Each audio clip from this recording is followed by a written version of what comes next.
just getting ready to start on another beautiful walnut dining table for some friends of mine. They're doing a dining table, coffee table, and two end tables out of this black walnut. You saw an earlier video when I did another walnut table out of the same log. So this is a sister slab to it. It's got a little bit of cupping kind of going this way, so I built and designed this little router sled out here for taking care of issues like that. I've actually got a nice big router blade on here. You can see this. Kind of hard for me to walk out here. I got a messy little work area, but see that big bad boy? So it's got 4 teeth on it, and it's about 2 inches wide, and I run that thing back and forth over the slab and reduce the thickness of it a little bit at a time, about 1/16 of an inch at a time. It's tedious as heck. So I get the one side that's cupped this way flattened out, and then I'll flip it back over. Then I've got a known flat side to work against, and flatten that out, and then I take it back into the shop and then continue on with it. But this is an alternative to splitting it down the middle, flattening it, and then rejoining it. If I can get away with doing it on the router sled without losing too much thickness, this is my preferred way to do it. It's just a lot of work. So I'll fire this thing up in just a minute here.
And that, my friends, is hillbilly router handle, huh? Okay, so I got the bottom side of this table flat.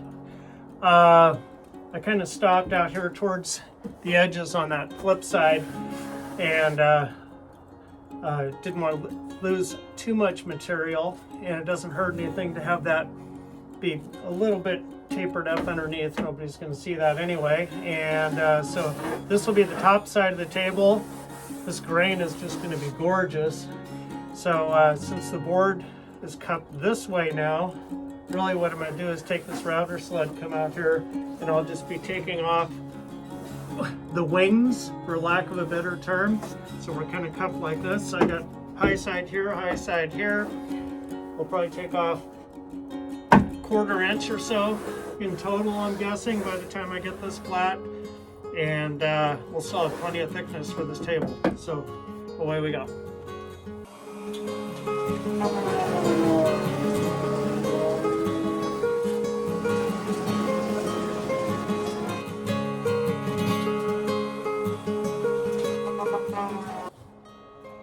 All right, let's see what we got here.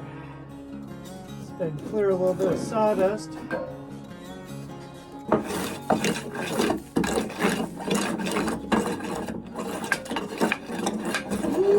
It's gonna be pretty, isn't it?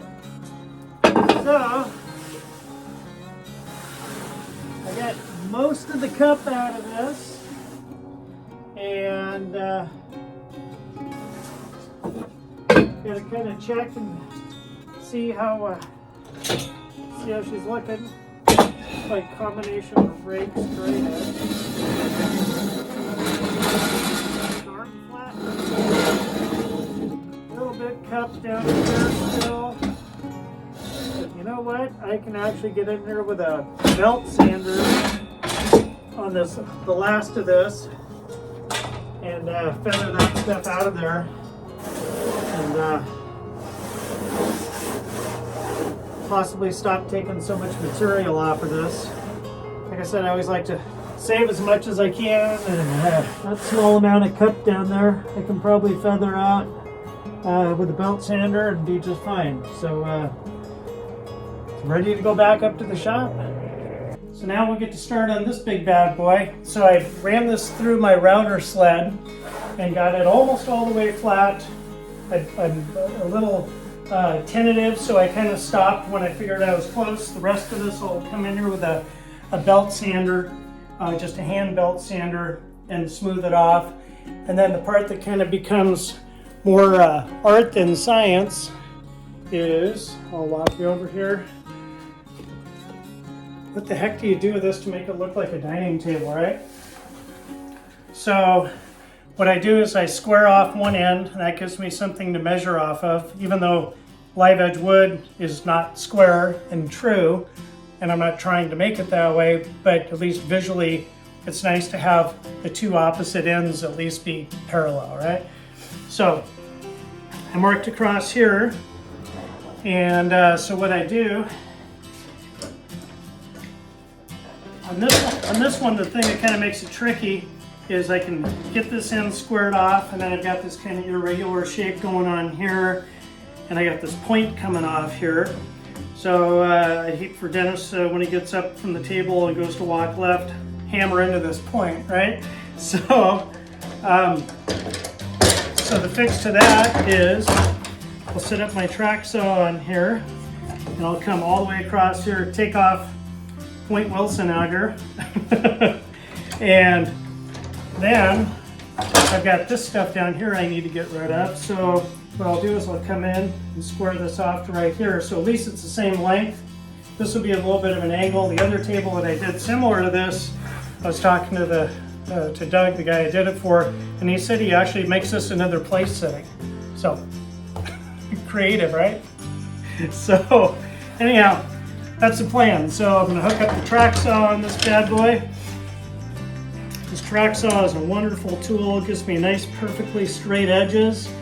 And after I get this sanded down a ways, when I go to take my router to it and quarter around the ends off, I'll have a nice straight edge to work with. It comes with clamps. Go up underneath here.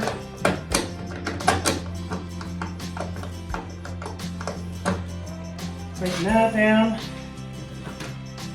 And then take the old track saw, thusly, and this is what gives me my nice straight cuts, right?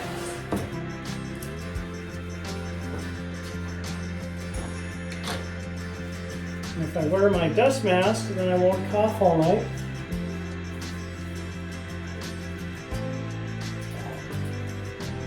One thing I learned in a hurry is wear a respirator. So we just go like this.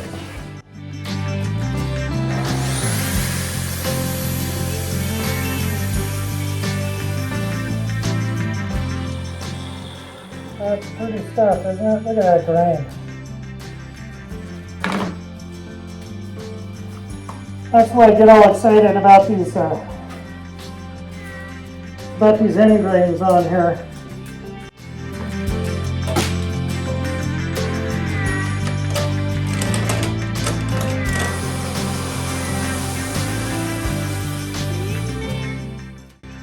Fun fact, this wood is so loaded with tension.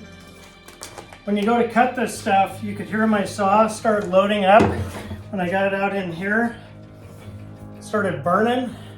So what happens is there's so much tension inherent in this wood that as I'm cutting it, it's trying to pull itself back together and it pinches. So when I was first cutting up the coffee table and end tables, right off the bat, I got probably this far into just a 24-inch wide board, and my saw came to a stop. It just done. So I had to go grab a wedge and a hammer and beat the wedge into the cut that I had made with the saw to try to get my saw free. I could not pull it out. So Yep, this wood's got a lot of pull to it. So I save these, so now when I go to do bow ties or inlays, I've got this as scrap and I can cut bow ties out of it and use it for filling cracks. So there you have it.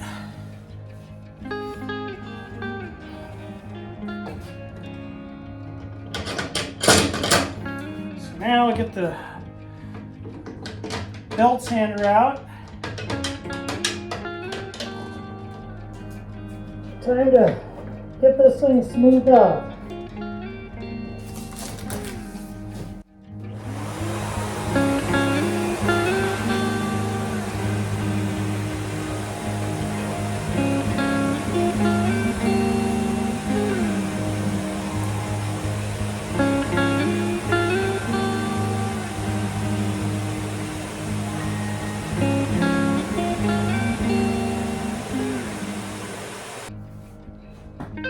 Wow, huh? Look at this.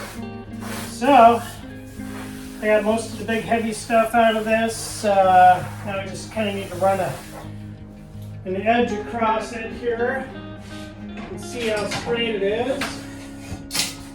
And then I can take my belt sander. So I got a little bit of drop in the middle right there. Then we kind of go flat here.